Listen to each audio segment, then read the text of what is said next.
the last class, we started looking at how peptide structures can be determined by NMR. We looked at how nosy and rosy peaks are integrated, and once the rosy and nosy peaks are integrated, they are converted into distance using the relation that intensity is proportional to 1 over r to the power 6. But usually we do not do that practically. Practically the distances are never calculated exactly, but they are estimated in a rough manner. So, typically what is done is that you would consider a strong intensity peak as a short distance, let us say between 2.5 to 3.5, a medium intensity you consider it as a distance having 3.5 to 4.5, and a weak peak will be beyond 4.5 to 6. So, this is what we will see now in today's class. So, you can see the typical protocol is shown here. So, as we discussed, first the nosy intensities are converted to distance, and we use the word constraints. And why is that called a constraint? The constraint is called because we are now going to determine a 3-dimensional structure using distance as the information between the atoms. So, therefore, the structure will be constrained to satisfy these distances. Another type of constraints or information which we give is the J3 bond J coupling between hydrogen atoms. So, typically this is the backbone phi angle, psi angle, and it can be for the side chain chi angles and so on. So, this is another set of values which we input to the computer program which does the software, which does the structure determination. So, this is what is shown here. So, we basically do what is called as a molecular dynamics calculation carried out. So, what is done is you take a random structure first. Okay. So, random structure is because initially we do not have any information of the structure of the protein, because that is our goal. We want to determine the protein structure or peptide structure. So, we do not have any information on how the structure looks like.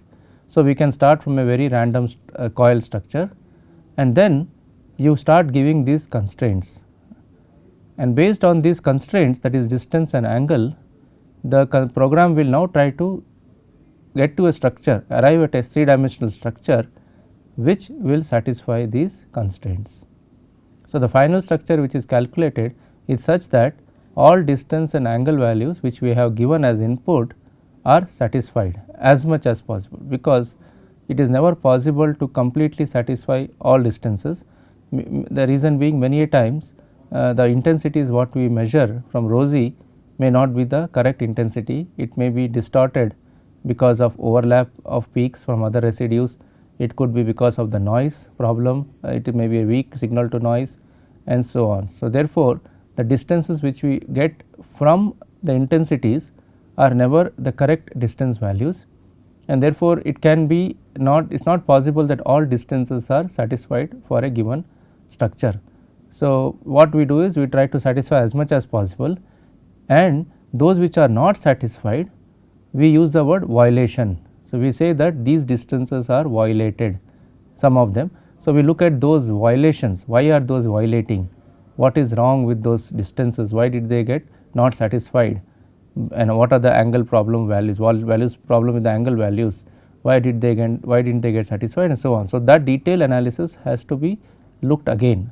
So, that means one has to go back to the spectrum and look at those intensities and recalculate distances. So, this is a iterative procedure which is depicted in this picture here. So, as shown here, we start from a random structure, random coil structure, and then we input this information of distances, where Rij is the distance between atoms I and J, two hydrogen atoms. Remember, we are working with hydrogen distances, hydrogen atom. So, two hydrogen atoms I and J, their distance between them, and how do you get the distance? The cross peak in the rosy or nosy spectrum between these two atoms Ij, will that intensity gives you this distance. And similarly, we get the phi and psi values based on certain experiments we discussed, like J, H and H alpha gives you the angle phi and so on. And we input all this and we carry out what is called as simulated annealing. Simulated annealing is basically a protocol for in molecular dynamics simulation, where you carry out, first you generate a random structure at high temperature and then slowly cool it down, and while cooling it is constrained to the structures, these distances constraints, and it finally gives you some structure which will satisfy or which is trying to satisfy all the distances and angles which you are given. And the energy, there is also energy minimization step, so that the inner structure which you get in the end is energy minimized. So, this is the typical protocol which is followed in any structure determination program which uses NMR data. And what happens is, because we are trying to satisfy a distance and a constraint, we do not know the structure as such, so that is why we do not call this as a structure. In many literature, many papers and many groups would tend to refer to this as a model, because it is not a structure. We never really know the structure of the molecule, we only know a model representative which looks like that structure. So, why it is called a model? Because we are building a model based on the distance values and the angle values which we get from the NMR data, NMR spectrum. So, based on those values we are building a model which kind of satisfies and may look like a structure. So, we remember we never get the exact structure because NMR can only be is a derivation, we are deriving the structure based on some distance information. So, what is done typically is we do not start from a single structure, we generate hundreds of random structures, because remember random structures can be any number, it can be any randomized structures.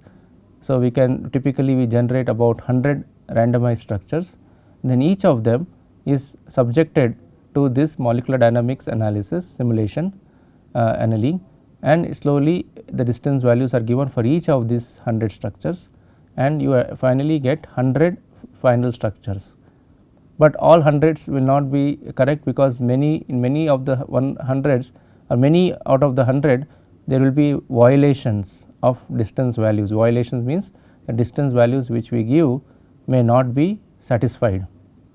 So, therefore, we take the best out of those 100 structures. So, this is what is shown here, that all structures are basically subjected. So, we call the word restrained simulated annealing, and best 20 structures are taken as shown here.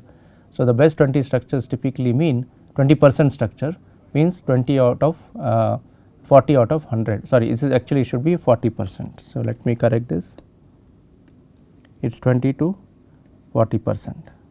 So, that means if I generate 100 random structures, I will take the best 40 structures are taken, and those best 40 structures out of 100, all of them can be considered to represent our structure. So, therefore, when you look at NMR data which is presented in papers and on the websites, you will see that they do not show you one structure, they will show what is called a bundle of 20 to 40 structures.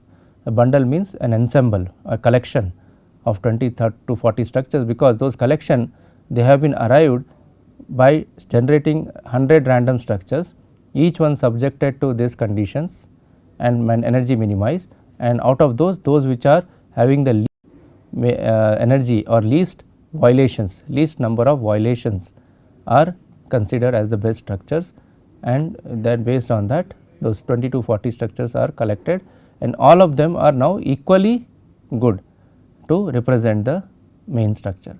So, therefore, it is NMR compared to other techniques like crystallography, you do not generate one structure, but you generate a set of structures, some ensemble or a bundle of structures, all of which have been derived starting from random structures, and all of which have been subjected to the same constraints of angle and distances, and out of all the random structures the best ones are taken.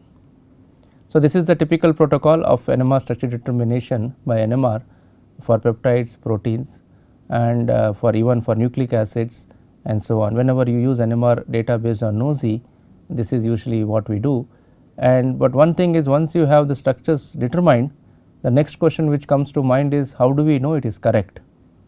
Okay, so, remember this is a model building process. We have built a model of the protein structure based on the information we have given is angle and distances.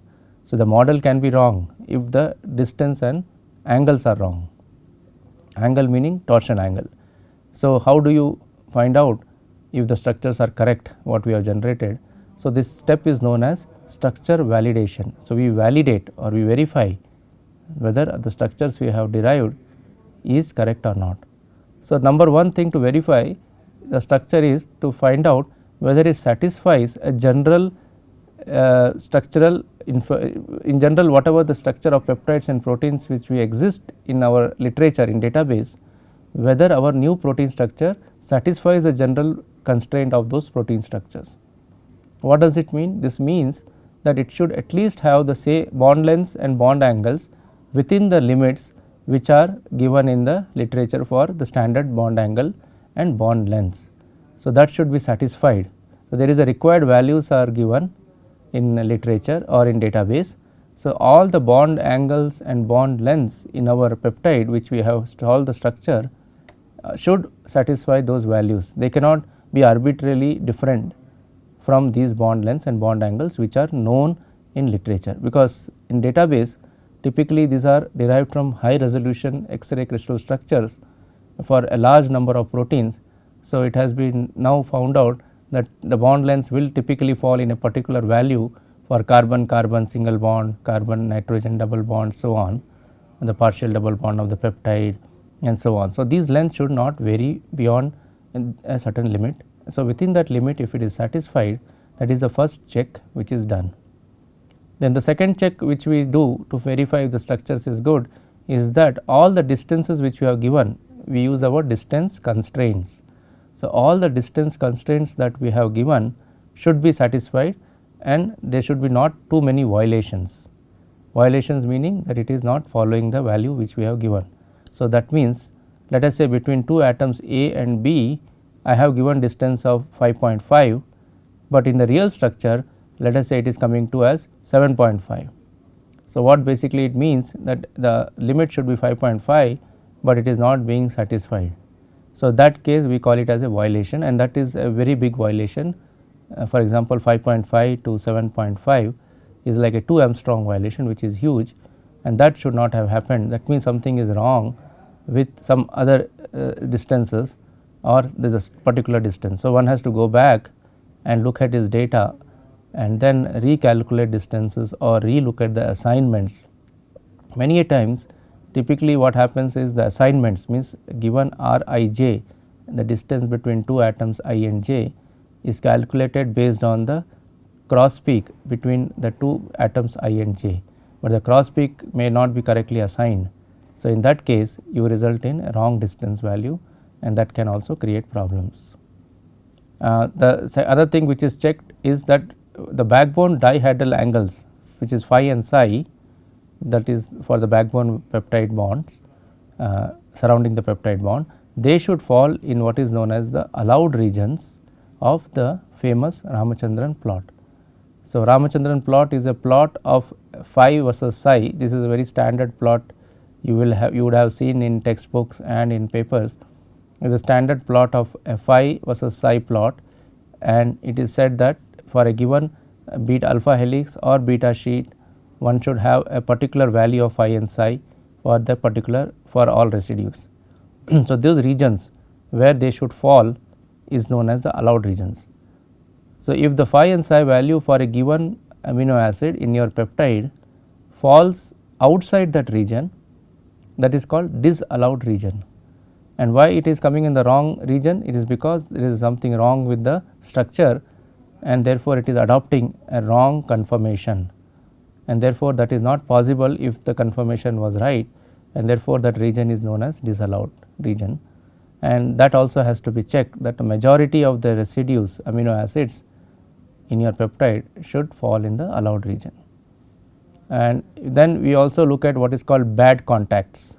Bad contacts are means two atoms are coming very close to each other within their van der Waals distance, and that cannot happen because that will lead to repulsion, but that aspect, since we have given a wrong distance value, that aspect does not come into play in the calculation. So, therefore, they may end up coming very close, which should not be the case. So, all these checks have to be done to make sure that our structures are not too much away from the required constraints or required values for different distances, angles, and so on. So, all this checks are done very automatically nowadays, automated way by software programs, and typically the names of software programs are given here. There is a very famous program called ProCheck NMR. So, ProCheck is used. In fact, when we deposit our structures in PDB, in the data bank, PDB also has a inbuilt validation software. So, that is also it checks before you finally deposit the structure to the data bank. So, this is the structure validation we have looked at very briefly. There are many more parameters has to be checked, but these are the major ones. So, this brings end to this part of the course, and we will now move on to the next part, the last part of the course, where we will look at some advanced topics in this course, and this is where we will see that the following topics. We will go one by one through this, and these are basically either using 1D NMR or it can be using 2D NMR, and we will see how these are basically applied. When all of them in fact are used typically when we are looking at protein drug interactions in drug discovery, in protein structure analysis, and ligand to protein binding, and so on. So, we will start from first one today. So, that is chemical exchange. So, let us see what is a chemical exchange. Chemical exchange is nothing but a simple exchange of hydrogen atom between two different states of a system. So, if you look at this, for example, here we have labeled it as a molecule. So, consider this whole thing as a molecule, which we can call it as state A, and this has some hydrogen atom schematically shown here. Now, this state or this molecule suppose undergoes a change to another molecule, which may be the same molecule or a different structure or different molecule. There the same hydrogen now is represented like this, and this hydrogen now we can label it as state B, and this is a dynamic exchange. That means, this whole state molecule, this hydrogen atom goes from state A in this molecule to state B in this molecule and comes back to the original state and goes forward and back. So, this is like an equilibrium steady state system. So, we can call it as forward rate of exchange and a reverse rate of exchange. So, and this exchange rate is measured in the units of second inverse. This is typically the Hertz scale also, which we use for frequency. So, now what is the whole game of chemical exchange all about? The chemical exchange basically is tries to study in NMR what is the rate of this exchange, how fast is this exchanging between these two, or is it a very slow exchange, and so on. So, characterizing the rate of change of a hydrogen atom from one state to another state, that process comes under the purview of chemical exchange, and this has lot of applications, which is shown here. A few examples. For example, when you are studying ligand to protein interaction. So, suppose your ligand is state A, this hydrogen atom is attached to a ligand. Now, this ligand goes and binds to a protein, and this whole box here could be the protein plus the ligand, that is a bound form, and in the bound form the same hydrogen now can be called as in a separate another state B. So, ligand environment, it is in an environment around the free ligand. Here it is still attached to the ligand, but it is now the ligand is bound to the protein.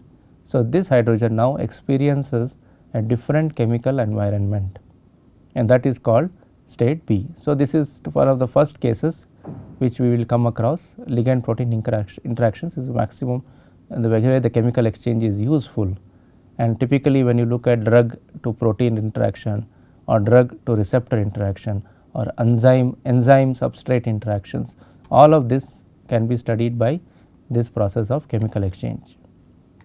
Second possibility where it can be used is conformational change, and for example, let us say there is a protein which undergoes a conformational change from one state to another state. So, how do we talk about that? So, for example, let me go back to the previous slide. Here we saw this particular protein, or let us say this helix which you are seeing here, which is known as alpha 2. Suppose this helix is moving little bit left and right like this, it is basically having a dynamic motion. Okay. So, if that happens, that can be called as chemical or conformational exchange. Okay.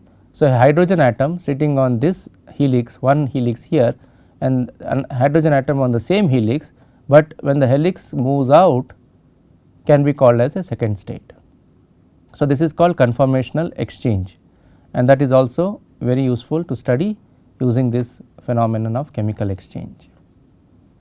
Then in chemistry we often come across keto-enol tautomerism, where we can say that the keto form, the proton which is in the keto form, you can say state A, one state, and the same proton, same hydrogen atom in the enol form can be called as state B. So, remember we are always looking at the same hydrogen atom between one position to another position. So, we are not looking at two different hydrogen atoms, we are going to monitor the same hydrogen atom, how it behaves from one state to another state. So, the same hydrogen atom which is keto form will also now become an enol form, and the same hydrogen now will have a different chemical environment, and therefore, there will be a exchange of the environments between the two based on this kind of a chemical equilibrium process, and that now can be studied by NMR using the ideas of chemical exchange. And one of the other very important example, hydrogen exchange. This is very commonly used in peptides, proteins, or even small organic molecules, where we study how the hydrogen atom moves from the solute to the solvent. For example, a hydrogen atom, let us consider this case, let us suppose this blue color circle is a molecule. So, the hydrogen is attached to the molecule, but that hydrogen now goes and exchanges with the solvent. So, suppose this square is a solvent here. So, this hydrogen atom from the solute goes and attaches to the solvent. So, that is a different molecule now, it is sitting on the solvent, here it was sitting on the solute. So, this hydrogen atom therefore experiences an exchange or a interchange between the molecule and the solvent. So, this process, if it is fast or slow, can be characterized by NMR, and that gives you a lot of information about the environment of this hydrogen atom. Let us say, suppose it is involved in hydrogen bonding with some other hydrogen in the molecule. If that is so, then this hydrogen will not like to move to the solvent.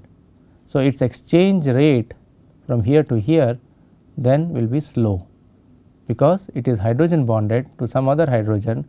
So, it is not available for exchange. So, based on these exchange rates, we can now figure out whether this hydrogen is hydrogen bonded or not, or is it buried inside the molecule or not, and that information becomes very useful to have if you want to look at structures. So, hydrogen exchange is a very important experiment which is carried out by NMR in NMR to find out the state of the hydrogen bonds. So, when we look at chemical exchange between between two states, we talk about three different types of exchange. Number one, it is called slow exchange. Slow exchange means this hydrogen is going slow between these two, but remember, slow or fast is only relative. So, what is it related to? Means I cannot, there is no absolutely we can say there is slow or fast, it is always relative to something that the exchange can be called as slow or fast.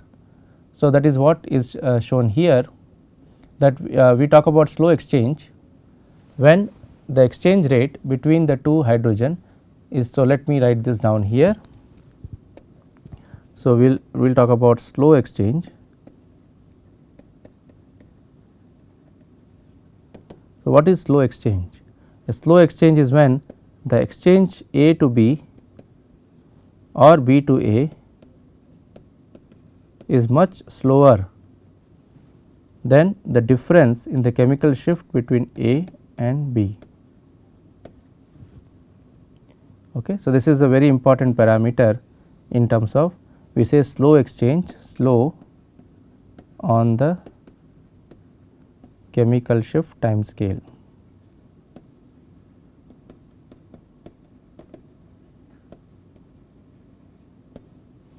Okay. So, we can say that these two hydrogens, these two states, this and this are undergoing slow if the exchange rate between them, the value of the exchange rate is much smaller than this. So, remember this is in ppm. So, this has to be converted to hertz. So, how do you convert this into hertz? You have to multiply with the spectrometer frequency. Okay. So, for example, let us say the exchange rate, let us take an example. Suppose the exchange rate, I will call it as K exchange, which basically sometimes is the sum of these two. Suppose the exchange rate is, let us say, 5 per second. That means the molecule jumps between A to B 5 times in a second, and let us say the chemical shift between the two peaks. So, let us say this is 5.1 ppm and suppose this is 6.1 ppm. Okay. So, now what is the difference? The delta A minus delta B, if you take the modulus, is 1 ppm, which is, suppose let us say we are doing at 500 megahertz spectrometer, then it will be 500 hertz.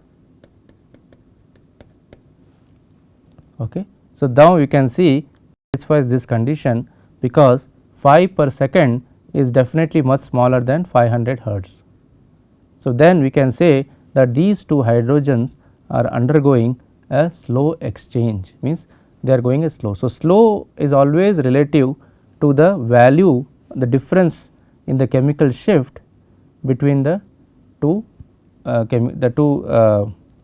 atoms A and B, the two states A and B. So, in state A it will have one particular value, in state B it will have another value.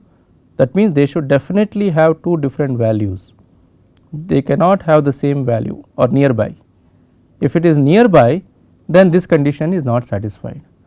So, if it is far away, far in the sense in the difference in hertz value should be small, should be large compared to the chemical shift exchange value, rate value. So, this is how we say whether an exchange can be considered as fast or slow. Suppose the distance between these two atoms in the chemical shift, suppose that it is very small, suppose this is 5.9 and suppose or 6 ppm, suppose this is 6 ppm and this is 6.1, then your difference is only 0.1 ppm. Now, 0.1 ppm on 500 megahertz is 50 hertz. So, even 50 hertz is still much bigger than 5 hertz, but suppose the K exchange is also 50. Okay. So, let us imagine that K exchange means that hydrogen atom jumps from here to this molecule 50 times in a second. So, it is 50 hertz. Then the chemical shift exchange, suppose this is 6 ppm and 6.1, then the difference is 0.1 and 0.1 ppm on 500 megahertz is 50 hertz. So, 50 and 50 both become almost equal, then this condition is not satisfied. So, therefore, we have to consider that as a different type of exchange, and that is called as intermediate exchange. So, intermediate exchange is a scenario where the exchange rate comes very close to the difference in the chemical shift, which is calculated in hertz. And if you go further, suppose now the exchange is opposite, it is very fast compared to the difference in hertz, then that is called as a fast exchange. So, in an intermediate exchange, so we will look at in the next class, having looked at these 3 different regimes, we will see how the peak shapes which are shown here can be explained in a fast exchange and a slow exchange regime. So, this we will continue in the next class.